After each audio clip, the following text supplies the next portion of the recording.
Hello artists! Welcome to your complete hair drawing tutorial in Clip Studio Paint. Whether you use a tablet or mouse, this guide will help you create stunning character hair. No more struggling with tricky hair textures. What you'll learn. First, we'll use Clip Studio Paint's 3D model heads, the perfect reference tool for beginners. These models help you understand proper hair placement and skull structure. Next, we'll master essential blending modes, multiply for shadows, overlay, and glow dodge for beautiful highlights. You'll also discover vector layer secrets for precise editing and balloon text techniques to improve your workflow. We'll demonstrate the complete hair drawing process from start to finish using both 3D references and traditional techniques. Bonus, downloadable project files included so you can follow along with the exact same materials. By the end, you'll create professional quality hair for all your characters. Let's get started and make something beautiful together. Setting up the 3D model. Create a new document with the following specifications: 1920 by 1080, 300 dpi. Then go to Window, find Material, and then 3D. Look at the panel on the right. It shows you the 3D options from body shape, head, pose, and others. Just drag and drop the desired 3D head onto the canvas. Access the camera by clicking on its icon. Toggle the head to the desired position. Rotate it with a right-click mouse and zoom in and out with the left-click mouse. When you are ready, launch or navigate to the layer panel. We will be sketching over our 3D model. By clicking this icon, you can give your 3D model and all of its layers a soft blue tint. Once you're happy with the angle, lower the opacity of the 3D model to about 30 to 50%.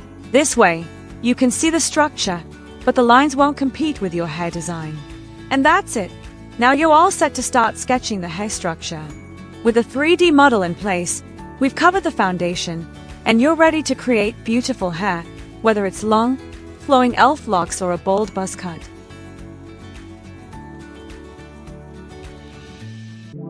Hairlines and basic shapes. Use the textured pen to draw your rough sketch. Think of volume. Hair has mass, not stuck to the skull. Don't draw just a round line around the head.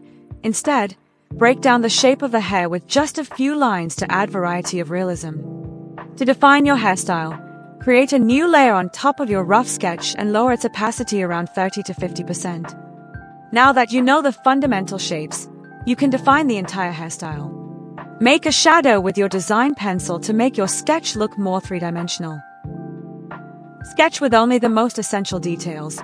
We'll be adding in the finer points later on. Let us practice from a different perspective. This version would be considerably simpler. Even if you are rotating the head into other angles and require it to be reset, you only need to click the center object icon. You can adjust the 3D model's position by using the icons located on top. However, for the purposes of this tutorial, I will refrain from providing a detailed explanation of each icon. Understanding hair growth.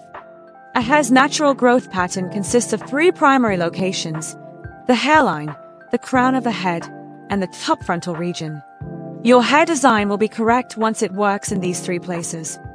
To begin, locate your head's midpoint. Generally speaking, it's best to begin at the forehead. Observe everything that I have demonstrated during the video.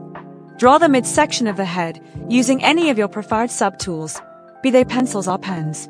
The hair is parted in the middle and styled in a downward spiral. I'm using the zigzag technique on this hair. To help you visualize a different way the hair grows and falls on the head, you can see that I connected the ears to the forehead by drawing lines. Along with that, you can observe how I use the basic shapes method to connect the other lines. Just so you can see the progress, I'll speed up the process. When you sketch the outer sections of your hairstyle, you might find that the shape reminds you of a helmet. As you can see in the video, it's best to keep adding lines, but not too many details. Once again, build a new layer above your draft and trace the original sketch using a textured pen or tapered pen. In my video, I demonstrated how to achieve a symmetry by cutting the hair length on the right side of the design. Doing so gives you the freedom to express your creativity while designing your character's personality or style. Using the design pencil, I create shadows and depths for the hair design. It's also a great way to highlight the three-dimensional shapes in your two-dimensional drawing. Next, just like in the video, you have to split the head in half and then add some G arrows or hair on top to show the direction. Following these steps will teach you how to style your hair in a variety of complex ways. We'll take a look at how the hair cascades down from the crown of the head in a whirling vortex. Repeat the process until you discover a style of hairstyle that suits your personal taste. This type of design can be suitable for both genders. Take pleasure in the journey, particularly when it involves the creative process. As you go through the chapters, you'll see a range of hairlines. However, coloring is not included just yet. That will be covered in later chapters. When your character's forehead is visible, it's crucial to nail the hairline, particularly the parts that divide the hair so it doesn't flow in the opposite direction. As you can see from the arrows, it is possible for hair to flow to the back. Delinquent characters from Japanese manga often sport this hairstyle. I think that covers everything for the time being. I am intrigued to watch your progress as you go through the tutorial. Hopefully, you found this chapter interesting. And in the next one, we'll have even more fun tutorials. Using vector layers. If you happen to misplace or have a broken drawing tablet, check out my unusual take on Clip Studio Paint hairstyle making. In your 3D model panel, search for the round anime head and drag and drop it into the canvas. When everything is in order, head over to the layer panel and change the color of your 3D model layer to blue. Use the little icons that appear on top of your 3D model to rotate it according to your requirements. Try out all the available options and play around with them until you find one you like. Make sure you click the icon to set up your vector layer. On your layer, you should see a small icon that represents the vector layer. To access the subtool Directional Draw, navigate to the Tool menu and select Figure. The color is red, and you should choose the straight line. Start at the chin and work your way up to the top of the head, also known as the crown. To manipulate your vector lines, go to the tool, select Operation, and then choose Object on its subtool. Here's the neat trick. Locate the tool's control point. Make sure to switch the control point from Move to Add. Then click on the point between the nose. Next, move it around like the video shows. To change their positions, you can also manipulate other points. The handy keyboard shortcut is to press Alt and then click the point to remove it. Pressing Shift and Alt at the same time as clicking the point is another useful trick. A curve is formed instead of a sharp edge. You can still reposition it with a simple mouse click, and that's it. Well done on mastering the line manipulation tricks of the vector layer. They will form the basis of our creation. Now that you've positioned your head center, I'll give you an optional tip on how to transform your vector lines into dashed lines instead of straight ones. Only a vector layer can accomplish this. The subtool figures are numerous. I'll select the 3 that I find most useful. Let's give them a go. Straight line will be the first and most commonly used one. My other 2 choices are curve and continuous curve. With the help of the control point, we can find out how these 3 choices really compare, allowing you to make a well-informed choice. You can freely click and drag the points to observe the continuous curve's responsiveness to control points. On the other hand, repositioning the control points becomes more challenging and less adaptable when dealing with curves. Consequently, I would prefer a straight line. Just like what we learned earlier, you have complete freedom to add points and to create corners with sharp or soft curves as flexible as you like. You only need to remember the shortcuts: Alt, Shift, and click to the point. As you can see in the video, a few minutes later, I created vector dash lines to serve as a guide over the 3D model, marked that vector layer in red, and renamed it to guidelines. Alright, to begin making the hair, you'll need to add a new vector layer above your vector guideline. Apply the straight line tool again, but this time switch it to blue. This makes it easy to differentiate between the hair vector and the guidelines. Begin at the intersection of the 3D model's forehead and drag it towards the rear. Once again, use control point to divide your line in half, and then use the shortcut to make it a curve. Now that you know what I've been up to, I can move quickly through the entire procedure. Imagine a string. By inserting an additional control point, you can bind some of the points. But don't go crazy with it. Fewer control points are easier to manage. No need to fret. I will gladly share my Clip Studio Paint project files with the vector lines preserved so you can practice adjusting your own like in the video. If you're following along with the video, I'll demonstrate how to make the other side of the hair by drawing another set of vector lines.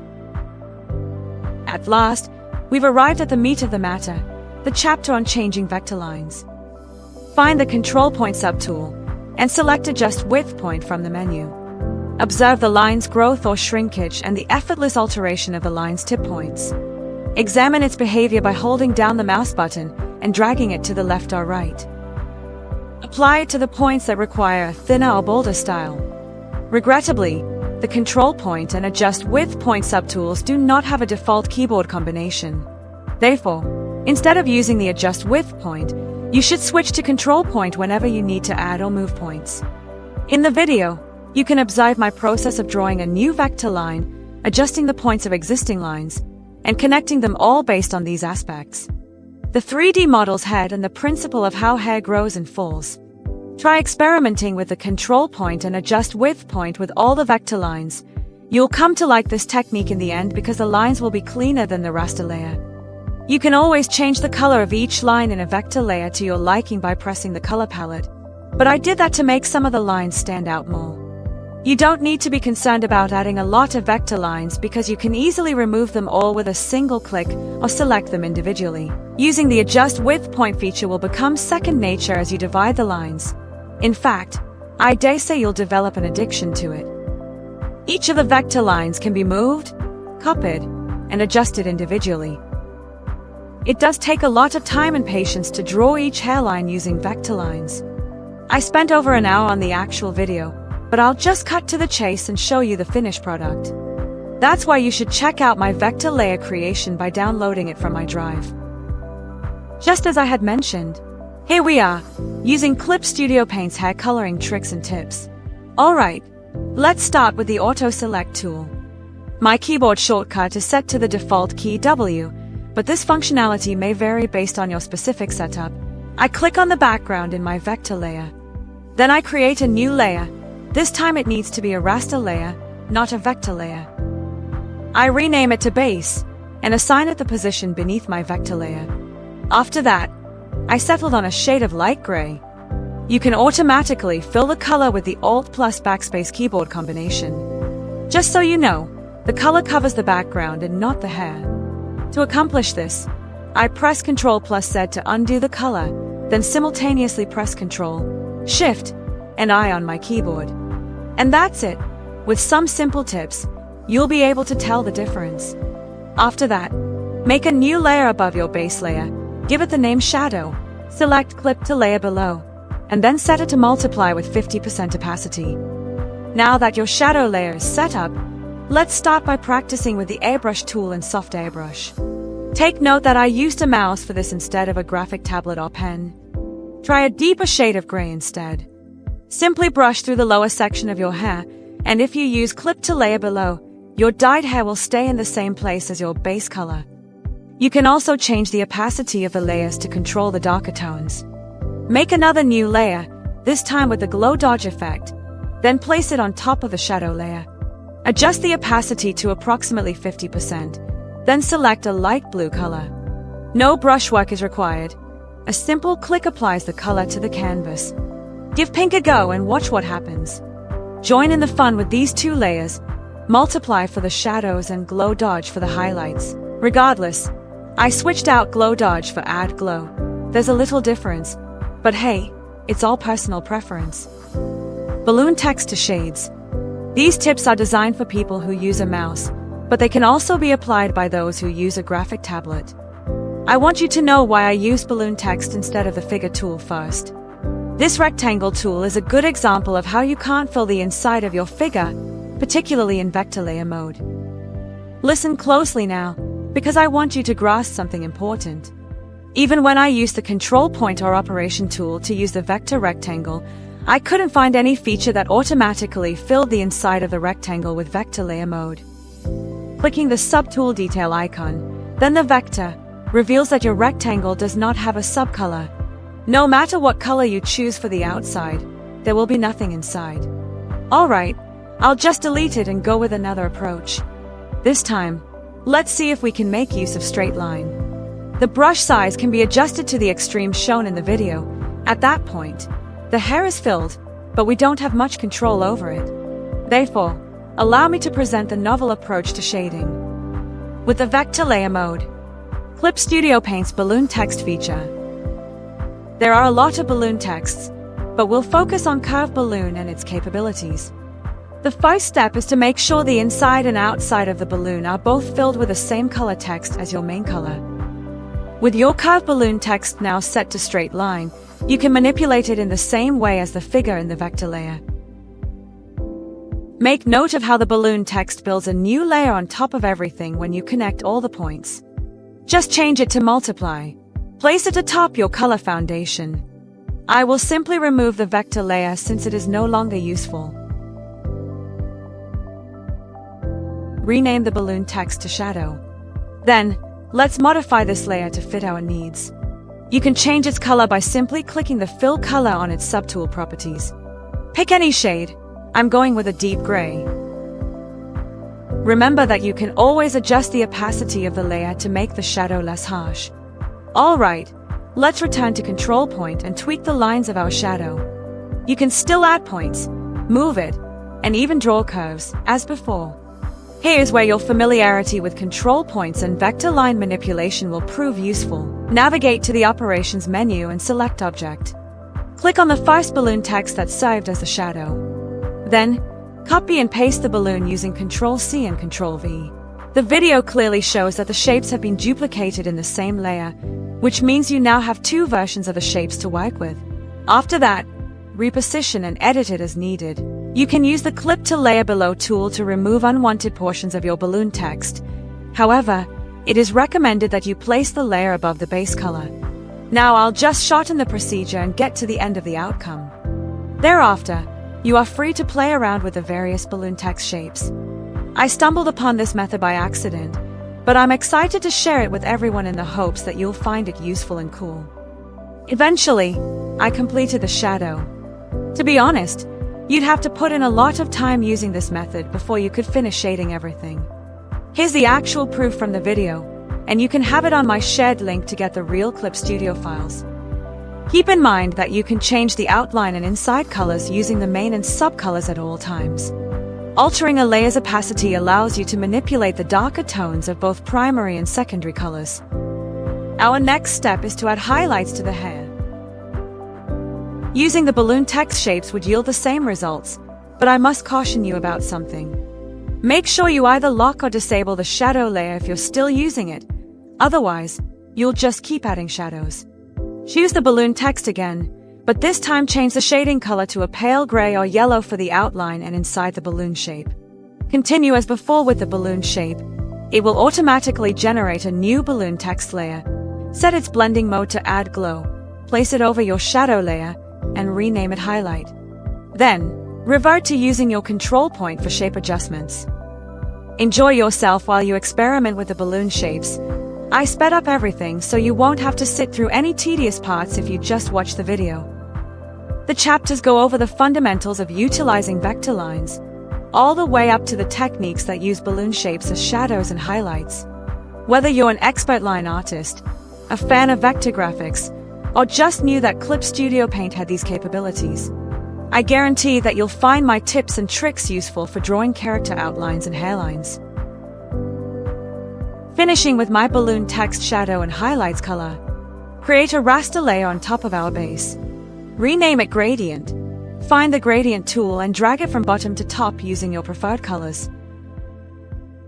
If you're having trouble finding a gradient, try making your own layer and drawing one. For this project, you won't need a graphic tablet. Just grab a soft airbrush and some dark color, dark green, blue, or light green, to paint with. For a different look, try switching your personal gradient from normal to multiply.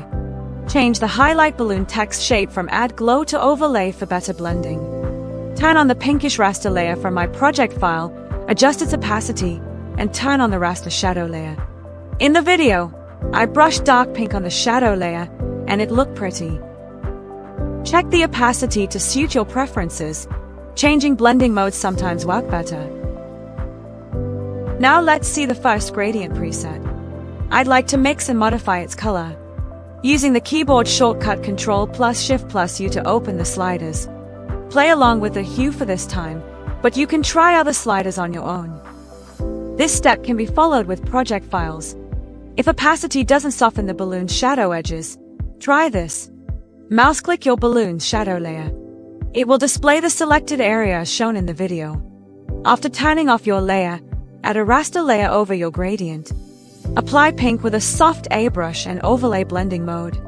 Go to Filter, Blur, Gaussian Blur. Slide it around 15 to soften your brushed pink. Click on the brushed layer again to bring up the selection area and apply darker tones as desired. Repeat the process with your balloon's highlight. This time, use the light tone color, such as light yellow. Deselect the area, then apply the Gaussian blur filter again. The video shows that the brushed yellow and dark purple tones were softer, but we must blend them. I just blur some sharp edges with the Blend Tools brush, as shown in the video, and that's it. You've just mastered the art of creating gorgeous hair in Clip Studio Paint.